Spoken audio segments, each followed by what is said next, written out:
Nandito po kami sa init eh. Mahirap kasi buhatin itong Black Maria. Yung mga request na nagre-request sa akin na i-video ko tungkol sa Black Maria, kung paano pag-aalaga, kung paano pagbuhay, kung paano. Ito na yun. Ito yung Black Maria ko na malaki. Ituturo ko sa inyo kung paano buhayin. Kasi medyo maselan yung Black Maria na yan. Kasi yung Black Maria, parang yung mga kolektor, matagal na yung Black Maria, di ba? Yung mga kolektor, parang kulang ang kolekta nila, ang nako-collect nila ng mga variety na bougainvillea kung walang Black Maria. Parang siyang reyna ng mga, para sa akin lang yan reyna ng mga bougainvillea. Parang kulang ang garden mo kung wala kang Black Maria. Ito siya. Pag nagustuhan yung video kong ito, please like, share, and subscribe. Pakihit na rin yung notification bell para mag-updated kayo sa mga video ko. Itong Black Maria na to, madali ito sa sa graph. Ipapakita ko sa inyo yung mga stem graph ko, saka yung mga top graph. Madali siyang mabuhay sa mga ganon. Makikita niyo yung pagka-graph doon sa isang video ko na 2 types of grafting. Ganun lang din ang gagawin dito. Ipapakita ko rin sa inyo yung pagbuhay sa parooted sa ICU. At yung kung paano yung pag-maintain para tuloy-tuloy siyang mabuhay. Kasi meron din ako na ipapakita mamaya na naging palpak ko kasi naapruhan ko. Ayan, mga ipapakita ko sa inyo. Ito yung isa na na-graph ko. Hindi ko lang mabuhat kasi simentado yung yung paso niya na mabigat. Pag ginrab ko yan, tingnan nyo, perfect siya. Walang namatay. Papakita ko pa sa inyo yung mga stem graph ko doon. Saka pwede rin naman na ihalo ito sa ibang halaman. Kunwari yung isang sanga, pwedeng ibang halaman, pwede rin naman na sarili niya. Isang Black Maria o ibang klaseng halaman naman. Okay, pakita ko naman sa inyo yung bagong graph pa lang, sa stem graph, saka ito yung mga ibang bougainvillea ko. Malapit ako sa sa highway kaya medyo magulo, pasensya na kayo. Marami pa rin ako mga mayana dito. Sinisingit-singit ko kasi yung mga bougainvillea. Ito yung bagong graph na Black Maria. Ito mga stem graph. Ayan, makita nyo. Nag-graph siya dito. Dito. Ito parang top graph na to. Kasi malaki na yung ito yung original na halaman niya ito. Dinuktong ko siya dito. Ayan. Tabi-tabi siya, marami siya, yan. Madali siyang i-graph itong Black Maria. Paset pa tayo dito.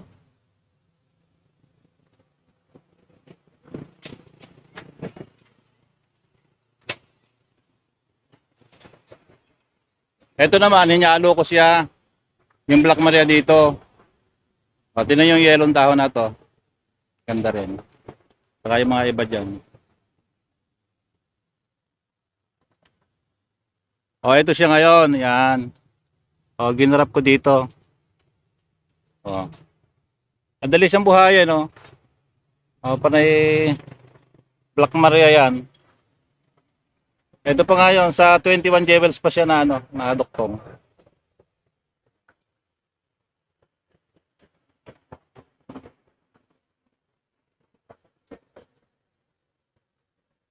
Ganun lang ang pagkukuha sa mga Black Maria. Madali siya na mahirap sa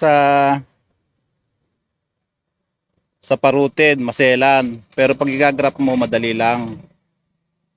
Papakita ko naman yung mga parooted ko doon sa inyo kung paano ang gagawin nyo naman. Ipakita ko naman sa inyo yung mga ICU ko na na Black Maria. Dito kami nag-ICU, naipakita ko na rin sa inyo.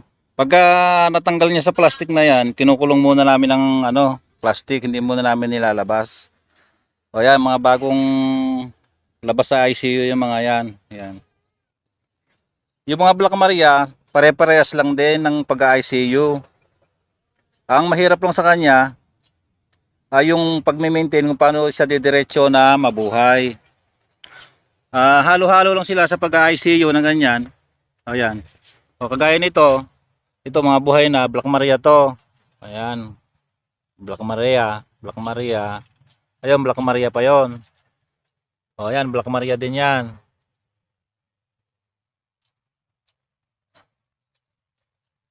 O dito, marami pa dito. Ito, Black Maria. O halo-halo lang sila sa pag-ICU namin. Ayan, mga Black Maria yan. Oh. Kaya ganyan ang dahon yan, bagong labas pa lang sa ICU. Ito, Black Maria din ito. Tabi-tabi lang sila dyan, sama-sama lang sila. Kaya yung pagbuhay, Black Maria pa doon, yun. Pare-parehas lang sila sa mga ibang variety. Ang mahirap lang pagka buhay na, yung pag-maintain. Kung paano siya dire-diretso na mabubuhay. Ipapakita ko sa inyo. Punta tayo doon sa sa lilimang ko. At pakita ko rin sa inyo yung palpak ko. Ayan. Lakad lang tayo.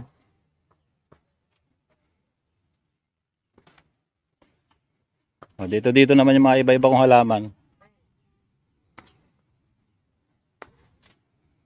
Marami din ako mga naka-ICU dyan. Ayan, dyan.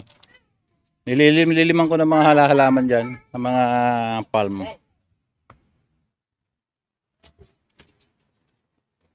Dito naman pagka nanggaling doon, dito naman sa may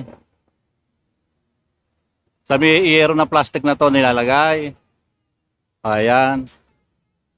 Nalilipat na sila dito pagkagaling doon.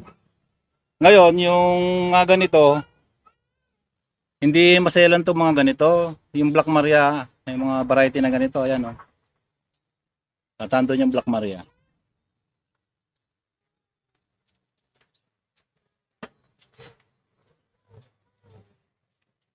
Ito yung mga Black Maria. Ipapakita ko sa inyo, napalpak ako dito. Ito. Ngayon, napuno dito sa lilimang ko. Ito na iinitan pero hindi nauulanan. Sa experience ko, kukwento ko sa inyo kung paano ang nangyari dito.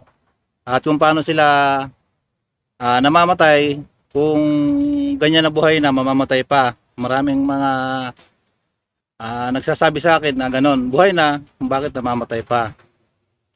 Ganito. Ito, kasi nga, sabi ko na puno dito, dinala ko dun sa init. Ngayon, maraming namatay, nagkulot yung mga dahon niya. Nagganyan, ayan, nagkalbo. Ayan, ganyan. Ito, ganito. Ganyan, nagaganyan pa, Ayan. Marami siya dyan. Ang ginawa ko, nung makita ko na nagkakaganyan, ibinalik uli dito sa liliman. Sa liliman ko na to. Kasi sayang. Sa experience ko, ang nangyari dyan, kasi itong mga Black Maria, ibang dahon nito maninipis. Talagang baby maselan siya. Hindi kagaya ng mga ibang variety, mga ganyan. Makakapal ang dahon niya. Kaya niya yung init. Kung ito malamig ang panahon, gaya mga December kaya parehas lang, hindi maulan, mainit, kaya niya. Sa experience ko, ang nangyari dito, kasi nga manipis ang dahon, pagka kunyari tagulan ngayon, umulan sa hapon hanggang sa gabi, kinabukasan iinit ng mainit na mainit. sa panahon na to. Ngayon, uulan na naman sa hapon. Iyon ang hindi niya kaya. Mauulanan, siyempre malamig na malamig siya. Gusto niya, pagkaraan, yung sana manipis ng dahon niya, di siyempre malambot ang dahon niya, naulanan, malamig. Pagdating ng umaga, mga alas 10 hanggang alas 3, sobrang init naman. Kaya yun, nakukulot. Naluluto yung dahon niya. Nagkukulot-kulot. Kaya kung minsan, pag tumatagal-tagal na, nalalaglag na yung mga dahon. Kaya natitira mga sanga. So, hanggang sa pag hindi mo naagapan ng ganyan, nagkakaganyan, no? Mamamatay. Kaya gaya nito. Ayun ang mali ko. Maaga ko siyang naipainit. Na matututunan nyo na yung ganon, huwag nyo na gagawin. Ako hindi ko na uulitin yung ganon. Kasi ang akala ko lang kaya na niya. Kasi malalaki naman na siya pero hindi niya kinaya. Yung init saka yung ulan.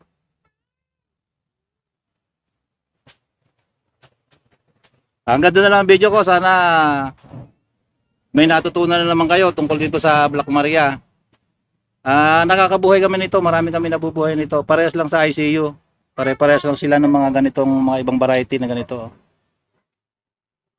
Kaya lang yung pagka nailabas na, yung pag-maintain, yun ang mahirap. Dapat maingat. Hanggang doon na lang, at pag nagustuhan niyo yung video kong ito, please like, share, and subscribe. Pakihit na rin yung notification bell para maging updated kayo sa mga susunod kong video. Maraming salamat. Bye-bye.